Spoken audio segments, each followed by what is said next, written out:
before an athlete even touches a bar, they have to earn the right to use that. I use Stu McGill's idea of you have to hold a 2-minute plank. If you do that, then you've shown us that you have appropriate back and hip control, right? I'm not worried about, you can control your spine.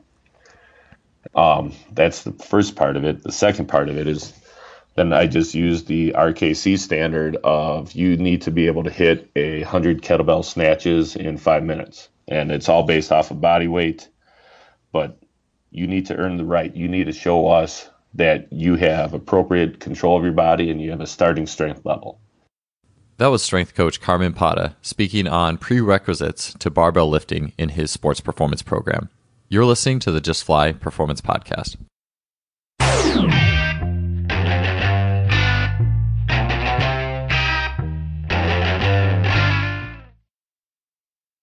Today's episode is brought to you by Simply Faster. Simply Faster is an online athletic performance technology shop distributing items such as the Freelap timing system, GymAware, K-Box, 1080 Sprint, and the Speed Mat. I've gotten many of these items from Simply Faster and can confidently say that they make today's best training technology available to everybody. The Freelap timing system has revolutionized both my practices and my athlete assessments, allowing me to look at the 10-meter fly capability of dozens of athletes in a matter of seconds. It is wireless, compact, portable, and incredibly versatile. The K-Box and 1080 Sprint are fantastic tools for any coach looking to build speed, agility, and implement training scenarios that go beyond the traditional weight room. The 1080 Sprint is being used by great coaches training some of the fastest sprinters in the world, and it truly represents high-performance speed training. I can personally attest that Simply Faster's customer service is second to none. Christopher at Simply Faster responds quickly to queries, and anyone who makes a purchase from Simply Faster is in good hands. If you want to acquire some of the best high-tech training equipment available, stop by simplyfaster.com. That's simply with an I, faster.com. They are the future of coaching technology. Welcome to episode 146 of the Just Fly Performance Podcast. I'm your host, Joel Smith, and today on the show we have strength coach Carmen Pata. Carmen is the head strength and conditioning coach at UW River Falls, or University of Wisconsin River Falls. I think I was a Wisconsin lacrosse alumni from their graduate school program, so it was always UW, whatever school, UW Eau Claire. So Wisconsin, yes. So it's always good to get back and talk with coaches from my home state. And Carmen is a 2-time nominee for National Strength Coach of the Year through the National Strength Coaches Association. He's written a couple books as well as lots of articles, including some articles for our sponsor, simplyfaster.com, on their excellent blog. And that was actually what led me to reach out to Carmen. One of the things that really stood out to me was just practical application, and doing so in a way that's simple and understandable and that is making an impact. And one of the themes of this show has always been for me taking a lot of complex information and trying to make things as simple as possible, and then putting maximal intent behind those simple things, or a maximal, you can dissect it as much as you want at that point, but getting things to a manageable standpoint that they make noticeable results. And that was what really stood out to me with Carmen's work. The big article actually that initially got my attention was things to do in between weightlifting sets, and he had a complex array of vision training exercises, which I had experimented with, but it kind of put on the back burner. And his use of vision training in between sets is something that really reignited my thoughts there. And so, we talk about the art of coaching, and I think that the art of coaching is probably no more clear and present and needed. It is at all levels, absolutely, but when you are the only strength coach, the only full-time strength coach at a school, and you have large groups, and you have to manage large groups, and athletes who are on different levels and classes, and as well as a place where you are not getting the most physically gifted athletes, necessarily a smaller Division III school, or a Division III school, versus Division I. The quality of athletes are often going to be a little bit different. They're coming in with different potential needs than at other universities. So one of the things Carmen is going to discuss that is extremely important is confidence building in the weight room. and adapting the ultimate output of the weight room to different sports, be it the spectrum of, say, working with football and what they need and expect and what's going to create the largest dopamine hit in them, the most confidence for what they're doing, versus, say, women's soccer and what is going to give them the greatest amount of confidence to take what they're doing onto the field of play. Outside of that, and just how he goes about doing that, Carmen, as we talked in the teaser, he's going to talk about how to earn the barbell. And that's just a theme that I always enjoy talking with coaches about. And there's always, I think, every coach has a little different approach to it, but I think we can see that message is always going to come back to the same place, is that just because you walk in the weight room doesn't mean that it's going to be a good idea for you to put a bar on your back and start cranking away.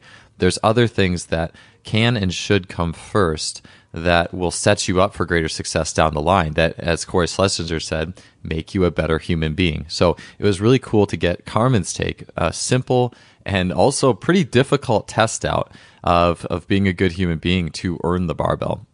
And so I almost feel like it would be cool as I do all these to start to accumulate this library of initial competency tests. And the way Carmen does it within his small school setting is really cool too, because it almost works in a class by class setting where the upperclassmen can be a strong part of what the underclassmen are doing in their initial competency and testing out there. And so, again, the art of coaching, and always like hearing stories on that. Carmen is going to go into his year-to-year progression and emphasis. So how do his athletes progress as they come in as freshmen in need of strength and just general physical abilities? And how do they progress through sophomore, junior, and senior years using some of the common strength training means that are out there? So what does that year-to-year progression look like? And again, it's just always interesting to see what's your end game? Where are we going with this? What are we going to do before we even get to barbells? What are we going to do once we have achieved a good level of maximal strength? And how do we view progress over time?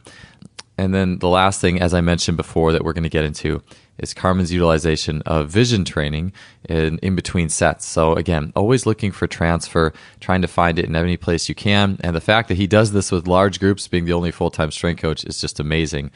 And so let's get on to our In the Trenches talk with strength coach Carmen Pata.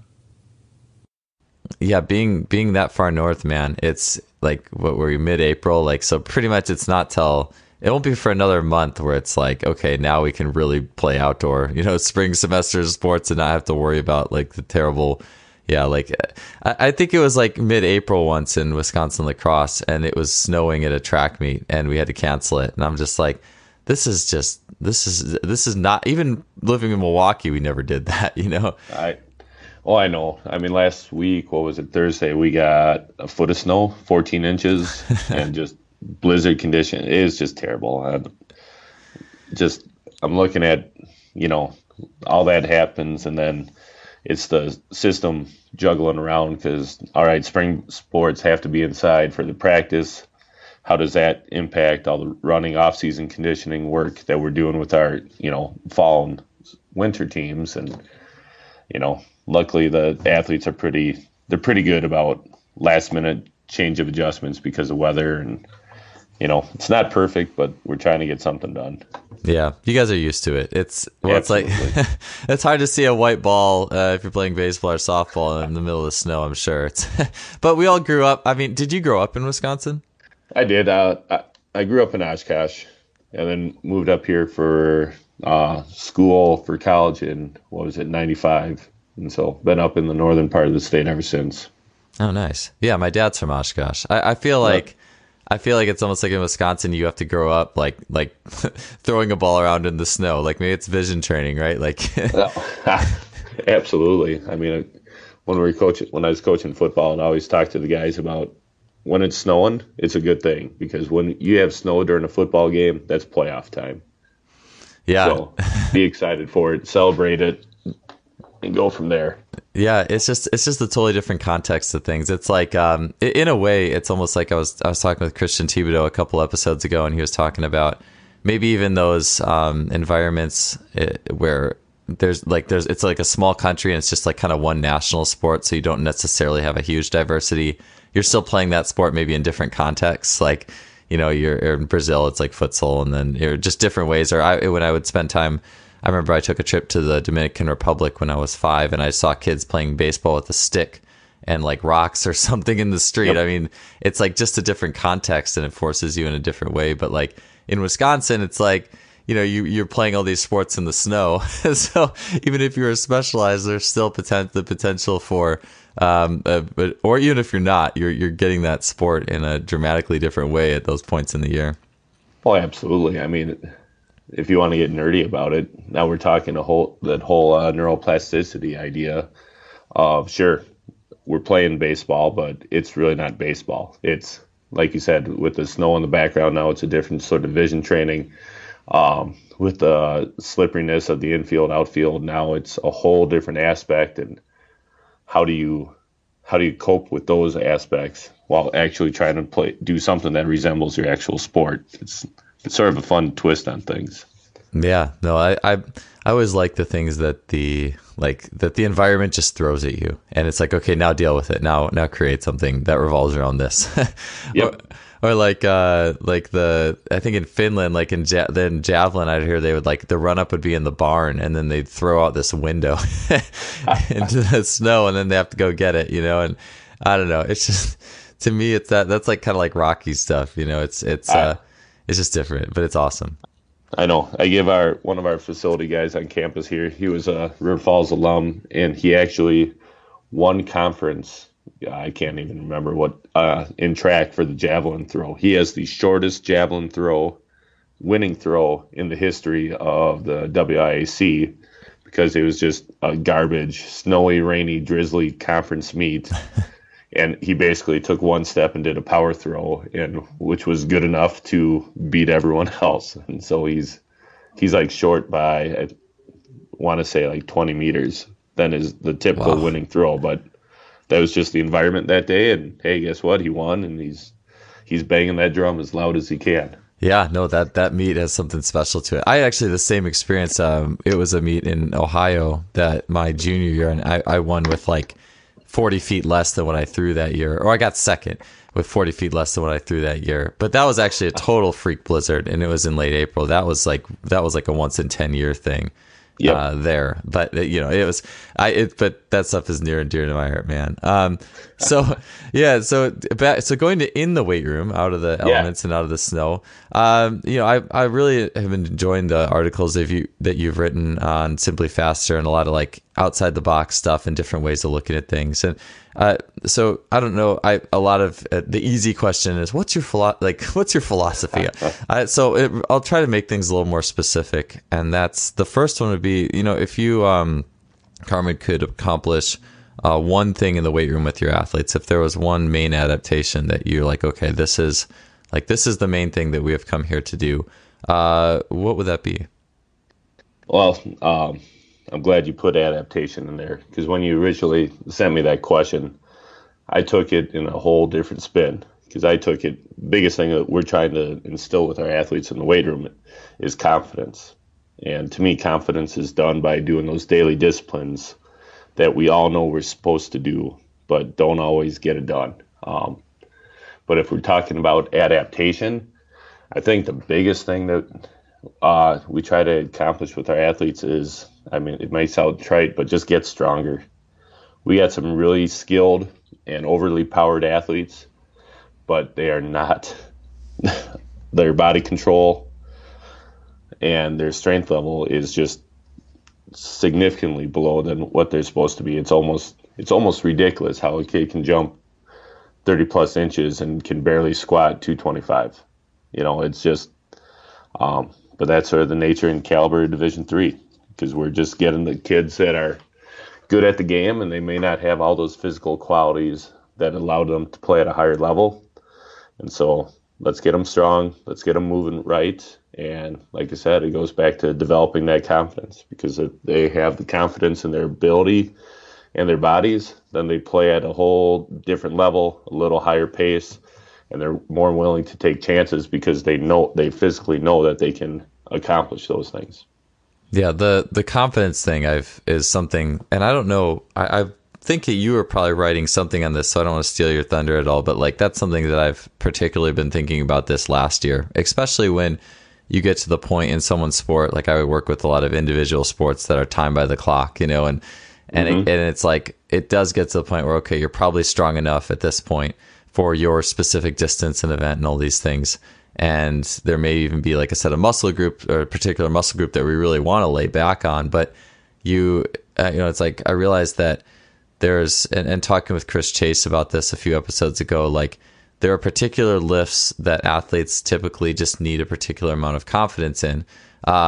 Even if there was, some athlete from Europe or, swimmer, for example, who just didn't even lift and was really fast, it doesn't matter. There's particular standards that we have and things that it's like you need to get them to feel ready. And there's also like the neurochemicals and neurotransmitters that are associated with all that. And so I know I think you've written some stuff on that too, like on how like recording and ranking things. And can you kind of fill us in first? I'd like to go down that a little bit and some ways that you instill confidence in your athletes in the weight room. Well, that is one of the first standing rules that we have in the gym is you're not allowed to say the words "I can't."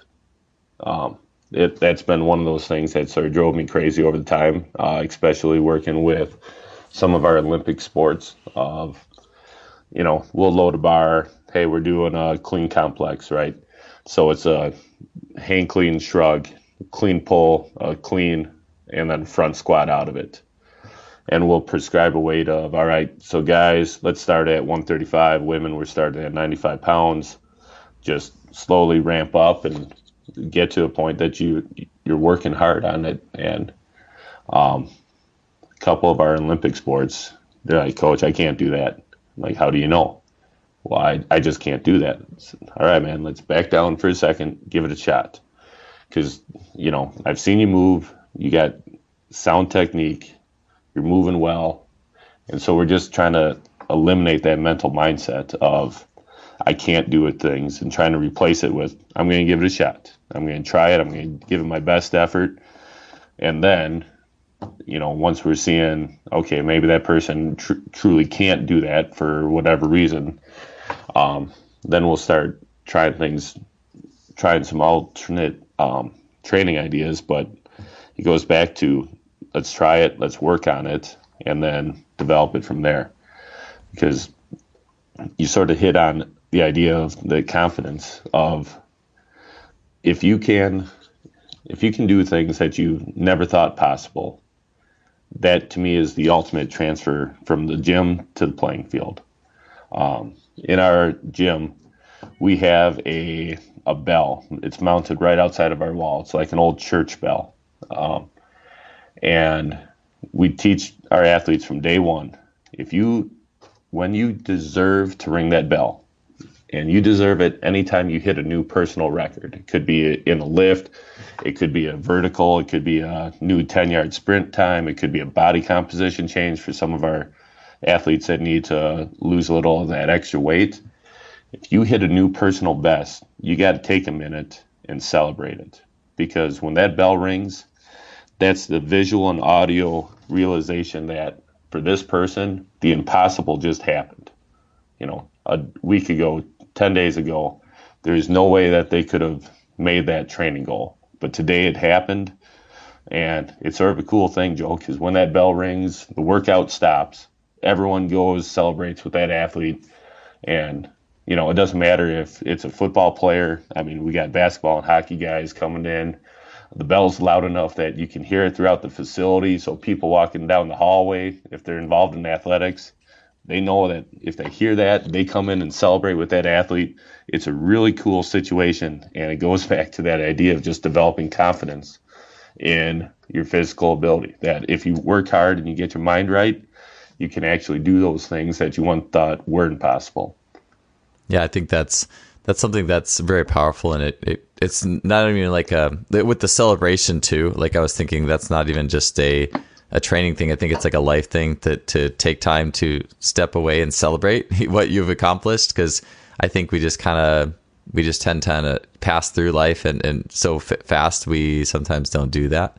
And so I think that's I really like that and how you put that, and like doing the impossible as well. Like to me, I mean, in some ways too, I mean, I guess, we talk about goal setting, right, as well. Like, do you think that, and also I was going to say too, all this in context of you are the head coach at a smaller school. So you have your coach to athlete ratio is much, much, much higher or lower, whatever way you want to put it, right? Like, than the other person. So how do you go about, is there a streamlined way that you go about kind of either setting these goals or trying to help these athletes, like set up for these types of things? Or is it just really happen within the flow of what you're doing?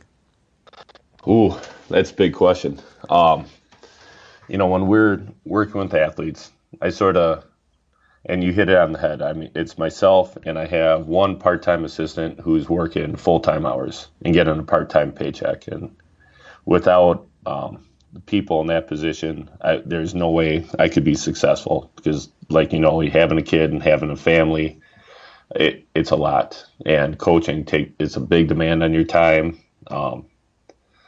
And at some point, you got to be able to step away and make sure the home team is working right. And that's my wife and my 3-year-old. And so having some help with the people that have been in that assistant role, that is the foundation for all the success we have.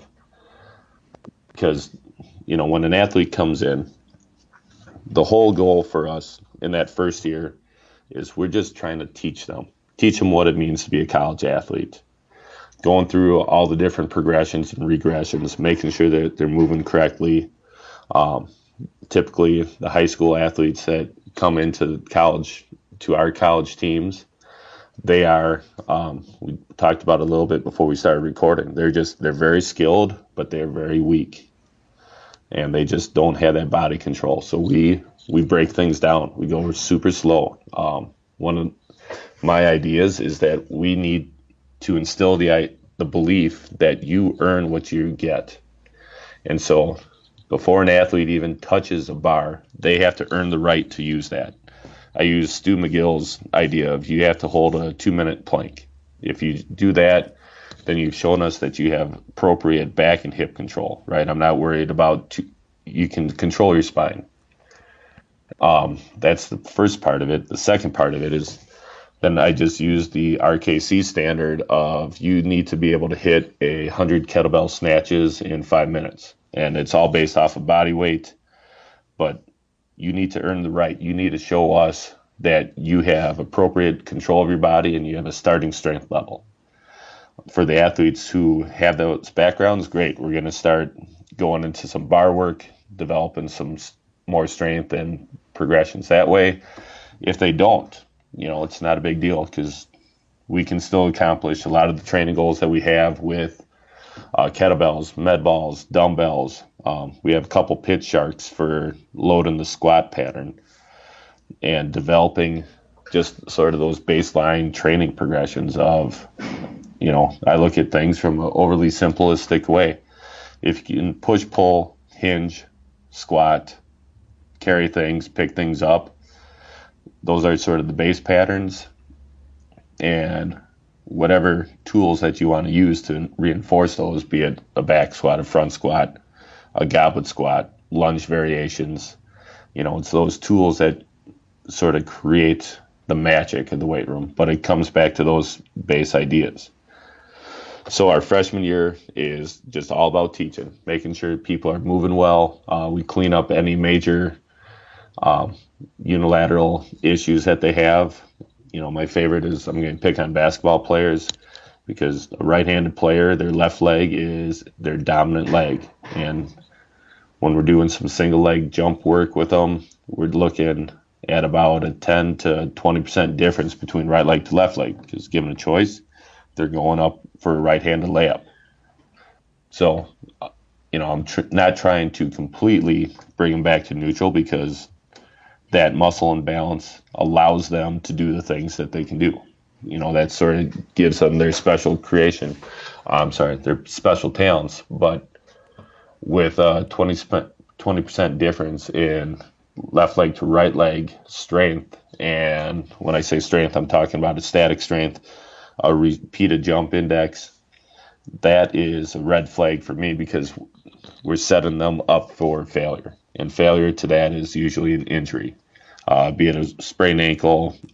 Fortunately, we haven't had a whole lot of knee issues, but we sort of have to take a step back, make sure that those disparities are taken care of early in their career.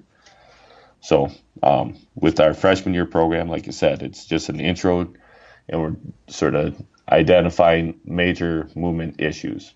Sophomore year, we're sort of working strength development. Let's get people as strong as can. For some of our teams, that means that's 1 rep strength. Like football is the prime believer. Most of the football players that I worked with, they want a big back squat. And for good or bad, that's sort of what we do with them because they feed into that program. With some of our, like soccer, for example, our women's soccer team, they could care less about a 1 rep back squat, and they respond better to like an escalating density style workout. It does matter to me because they're getting strong, they're moving a bunch of weight, they're feeling good, we're reducing their chances for injury. So sophomore year, it's a big strength development push for us. Junior year, we are, you mentioned Cal Dietz, because junior year is introduction to the true triphasic ideas that Cal's written about and publicized, which I know he works with people right into their freshman year. But for us, we've seen the best return of you got to be able to be strong first, And strong to me is if you're a guy, we're pushing that 2.5 times body weight back squat. If you're a female, it's getting close to that 2 times body weight back squat, or estimated maxes depending on what we're doing. But we start working sort of those neural development patterns their junior year, and going into their senior year of training.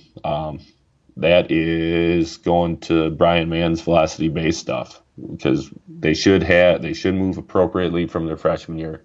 By their sophomore year, they should have about the appropriate strength level that they need for their sport. Junior year, we started working some of the neurologic developments, and then senior year, let's just get you as fast and as powerful as you can, because if we're expecting freshmen to win a bunch of games for us, it's probably going to be a real long season. You and I have both been around sports long enough that you need those seniors that have been through the program, that are developed, if you're really hoping to do something special and win some conference championships or move on to the NCAA. So did I answer your question with that, Joel? Yeah, that was really good. And I like, a couple of things you said. Well, first off, I do think it was interesting, again, going back to being pretty much the only strength coach. You have one assistant at an entire school, right? And Yep. Some people would say, what about, because and the athletes that you guys are getting are not the same as the Division I schools, right? And these athletes probably, and then you get it across the board with all schools, right? But I think I would imagine some people might say, do you really have to go, that pace at that yearly schedule and not get to triphasic till a particular time? But I guess your both population and the fact that you probably don't have the time to, have 3 different programs for each team, for each athlete who might have a different level of strength or background coming in, right? I would say the rules change probably quite a lot based on where you are versus at someone who might be at a larger school where they only have 4 teams or something like that. That would be, imagine that would be pretty true, right?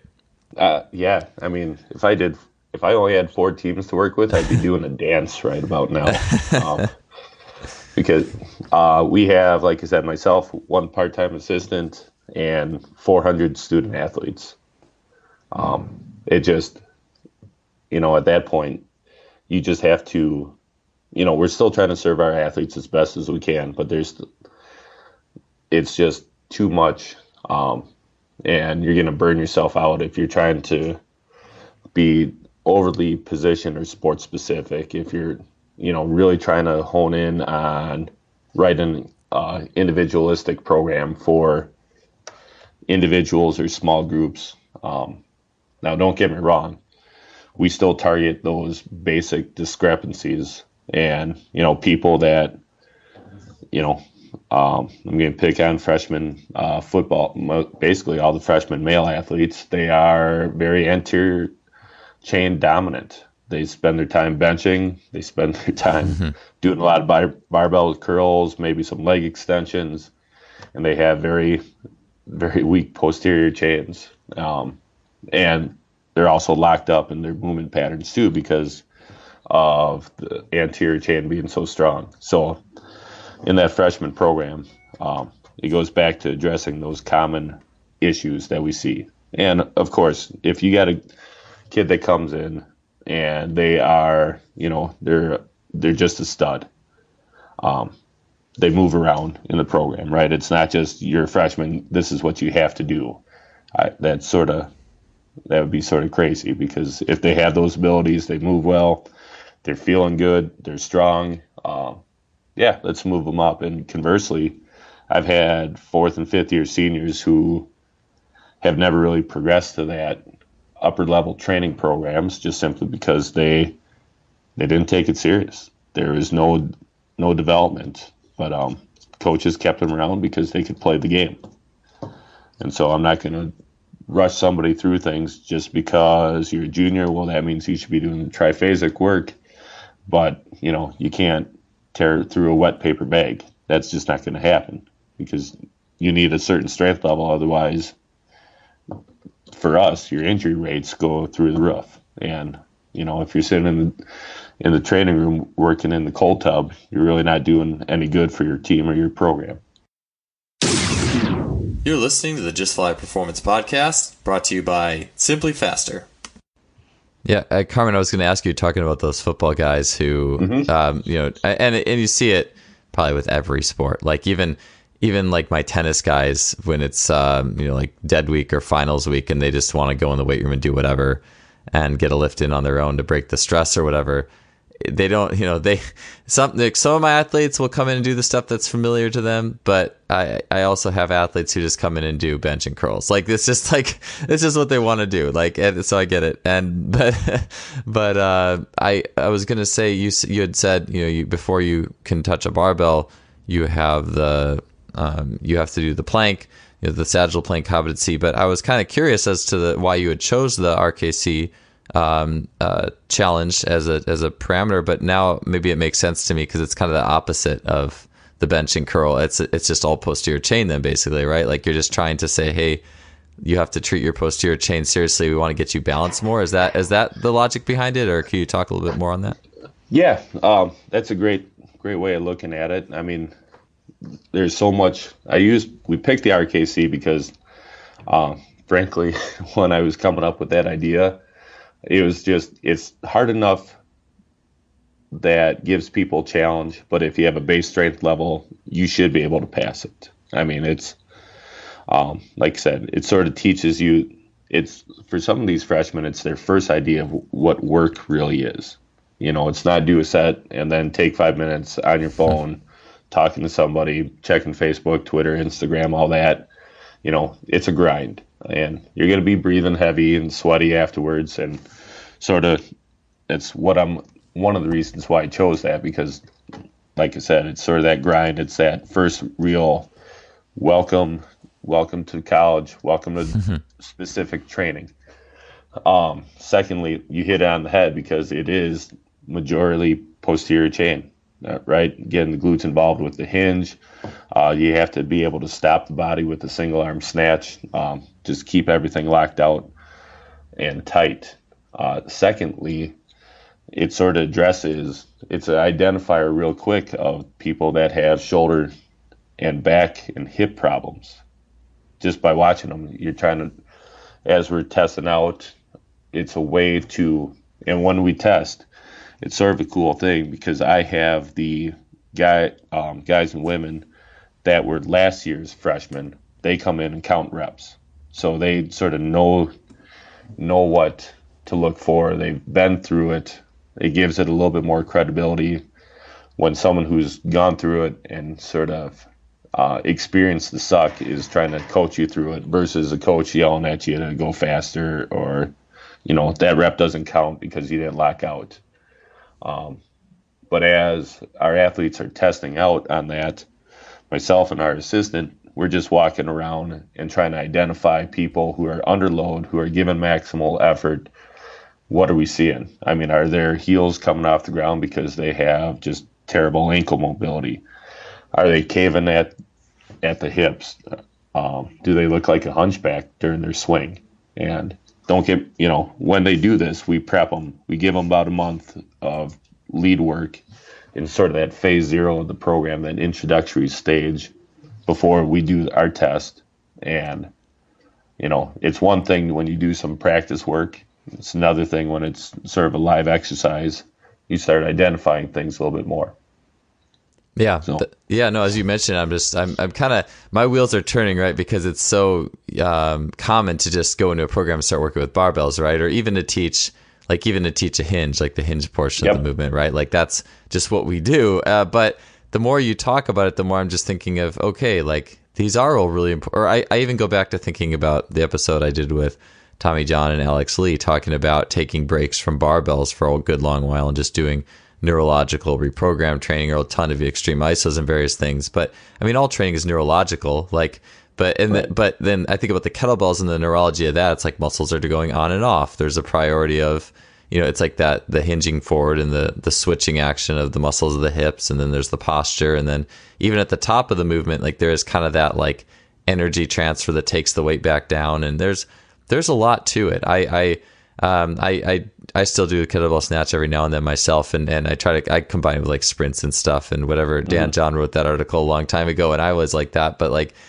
the more you talk about it, the more I see how that can be something. I see more and more of the benefits of it. The more you talk about it, I guess, as we're talking here, and it's really interesting to me. I was going to say, like, for some of that, like I picture some of my athletes, like some of my tennis and swimmers, potentially having a difficult time with that. Like, is there any athletes like an athlete who just comes in and has no background at all? I mean, does it just take them a little bit longer to do that? I'm not used to the test itself, so I'm just curious across the board with the populations. Yeah, it does. For good or bad, we still have some freshmen from this year. I mean, this is April 16th, and I still have some freshmen who have yet to pass the test. And, it's nothing against them. They came in at a much lower stage than everyone else. And, looking at their results from testing, they're still jumping higher. Their body composition is improving. They're getting faster in a 20-yard sprint, 5-10-5 pro agility. If you're seeing benefits of training, then who cares how you're getting it? Because, I wish I could say all of our athletes are, our basketball team, all the guys are squatting 405, all the women are squatting 315, and they got such and such a power clean. But when it comes down to it, Joel, it's all about the transfer. Are you getting better, or are you just doing things because it looks good in the weight room? That's part of my view on it. Otherwise, freshmen, you sort of hit on the head. We're getting athletes who, the Division I athletes, they have a couple things going for them just genetically. They have a much higher work capacity than our athletes here, and they have a different sort of strength level, and they're just able to do things with their bodies that our kids, for as much as they're working on it and developing, they just can't. And so identifying those issues early helps fix it. Plus, it's just part of the program of developing a kid, because last time I checked, no athlete is ever recruited for their ability to squat, bench, power clean, or deadlift. They're recruited on their ability to play. And we're trying to force those adaptations to augment their natural gifts and just make sure they can play the game at a faster level. Don't get hurt as often. If you get hurt, you should be coming back faster because you're stronger and your body's able to handle those sorts of stress. And then just get, and develop, like going back to what we first talked about, developing that confidence in yourself to be able to try new things, to celebrate when you can break through those plateaus or making the impossible reality. So did I answer your question on that? Yeah, no, that was good, and I you couldn't say it better. Like I was thinking as you're talking, and you're like, okay, some freshmen haven't passed the test yet, but their movements, their speed is going up. And I was thinking about actually, I put this in my book, Speed Strength. There was a quote by Nick Garcia, strength coach at Notre Dame and SoCal, and throws coach, and he was talking about his freshman football players, and one half of them did like just a very functional, got a lot of kettlebell stuff and med ball stuff, and I think like maybe some resisted sleds or some, just basic movements that were not barbell movements, basic human movements. And the other team did the other half of the freshman squad. I want to say it was freshmen. I hope I'm not butchering this myself. I did put it in my book, but like the other half did the typical, bench and squat and clean and type workout.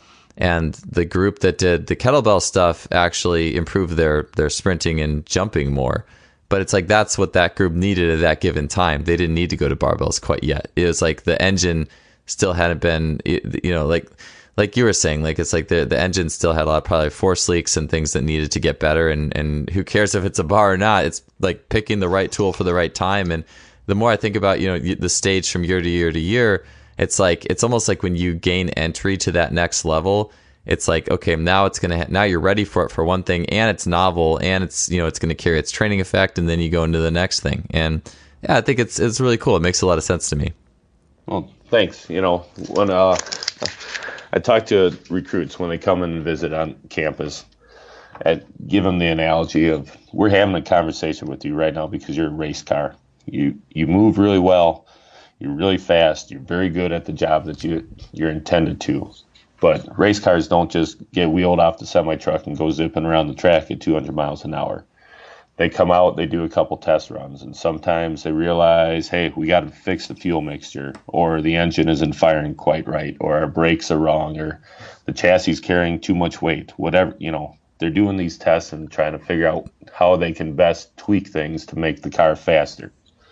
And that's basically what we do as professionals. An athlete comes in, we test them, we sort of see where they are, we adjust our training ideas to really target those weak spots, and then we retest, and hopefully they're faster, hopefully they're doing better. And so in my mind, everything that we have in the gym, it's just a tool on how we accomplish that goal.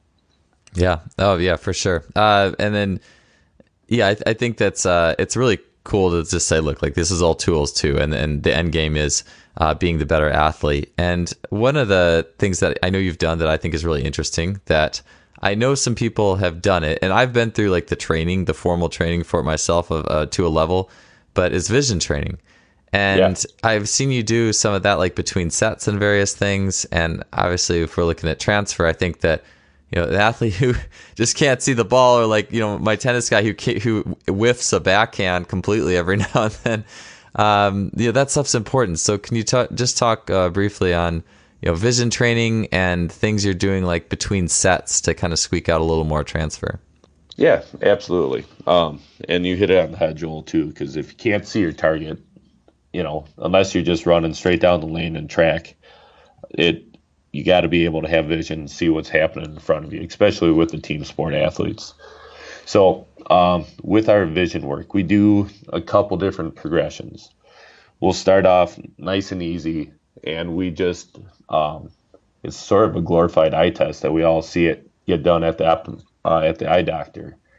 It's sort of a matching game where I have a letter and number combination sheet about 10 to 15 feet in front of the athlete, and they have a handheld sheet too. And their goal is to keep their head straight in front, so you're not shifting your head, you're just moving your eyes, so you're bouncing between the handheld sheet, trying to match the letter there, or letter or number in your handheld sheet to the corresponding letter or number on the away sheet.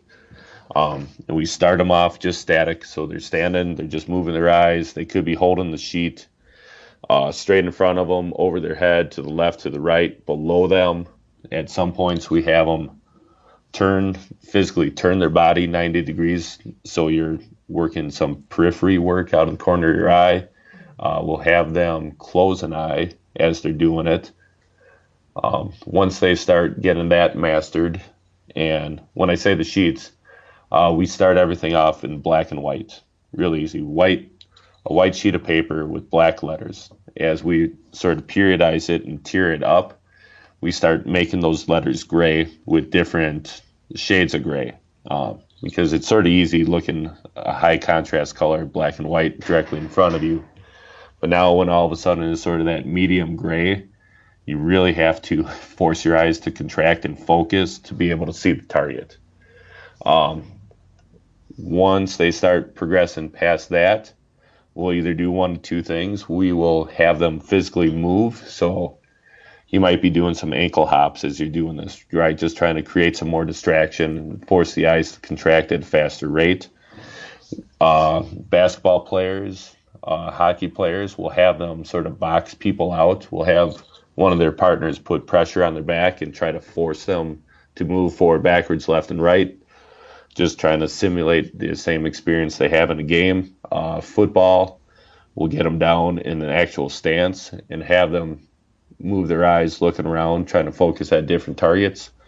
Or we can keep them static, and then we start messing with the colors on the sheet.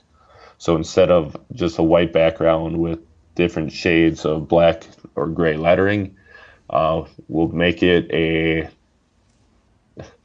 green sheet with, try to stay away from Christmas colors, so it's not green and red. But we'll start messing around with different colors, backgrounds and fonts, different sizes. First time I did this, I made the mistake of, we went from like a 48 font. I'm like, oh, they should be able to read like a 14, and putting something at the 14 font 15 feet away from you with a different color and a different shade. That was a mistake. I made a lot of people got pissed at me because it was too difficult. So just being able to change font size, color size, adding some external stimulus between movements or fighting against pressure is our first sort of stage of vision training. After that, because that's relatively easy, everything's fixed. The next stage of the progression is tracking an object as it's moving in space. And it sounds complex, but it's really not. We just play catch with people.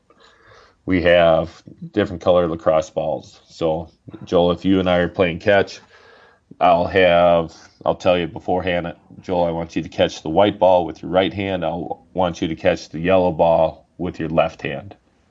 And just real easy, throwing the ball back and forth. Different positions. We start with one ball being thrown, so you have to react to that a little. And a lot of it is just coaching the people up. We talked a lot of this conversations about been building confidence. And so it is, hey, great catch, great, I'm glad to see you saw it, even if they dropped the ball, because not everyone, their job is to catch things. I'm just looking forward to seeing them identify a target, track it, and make their best catch. And so as they're going, it's just that constant reinforcement in there. Hey, that's a tough catch. I'm glad you got it. You're tracking really well. Do you feel confident to pick up speed? And if they want to pick up speed, we start throwing a little faster, or we start throwing two balls at once, or staggering the different throws. Once they're done tracking things like that, and once again, that's forward, we're facing each other. One of us might be turned. I've had people face away on the go call. They turn around as the ball's in midair. Whatever we can do to sort of minimize the time that they have to see the ball. And then lastly, we work on tracking a stationary object in 3 dimensions. It's sort of a goofy thing. I stole it from the Air Force Academy, but it's basically a string or a rope we just use washers tied to it at different intervals. And one end of the string is tied off to the rack. The other string is, you're holding it right on the tip of your nose, and you're forcing your eyes to diverge or convert. Divergence is when your pupils are looking out. Convergence is when you're sort of going cross-eyed and your pupils are looking in. And so we force our athletes to get them in different positions, converge at a target. So when you're looking at it, if you look at something and you're cross-eyed, it almost looks like the rope is crossing in front of you. It's making an X at those targets. So we just have our athletes work themselves up the rope and then come back down. That is definitely the least liked drill because of they're like, Coach, I feel like I'm an idiot. Someone's going to look at me and I'm going to lose the chance to go on a date with them because just the way I look. I'm like, don't worry about it. Everyone's gone through it. Just suck it up and let's go. So did I answer your question on that, Joel? Yeah, no, that was good. There's a lot. Vision training's hard to do without like having like a webinar style, right? Like here's the video, here's what we're doing. But no, totally. With the Brock string like that, I know exactly what you're saying. It's like things passing that test of like, I don't know, like, or this idea of like, I look silly doing this, but then there's a lot of people who do that and then they only see one string and they're like, why do I only see one string? It's like, there is something wrong there. This is important. So the Brock string is it's like the most simple but powerful tool for that type of thing. So no, that's really good. I also really like the idea of like tracking something in as short of window of time as possible. It's like RFD for the eyes, right? Or contact for the eyes.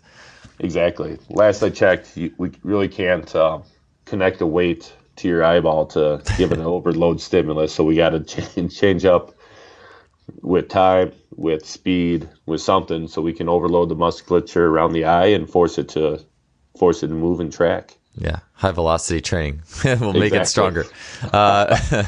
Good stuff, Carmen. Well, hey, that's all the time I got this morning. But thank you for sharing insights to your program. It was really cool for me to hear because I think your situation is one that is both uncommon to a lot of people, but also common to a whole lot of people. And it was really interesting for me to hear your insights. So thanks for sharing today. Absolutely, man. I'm happy you called in anytime.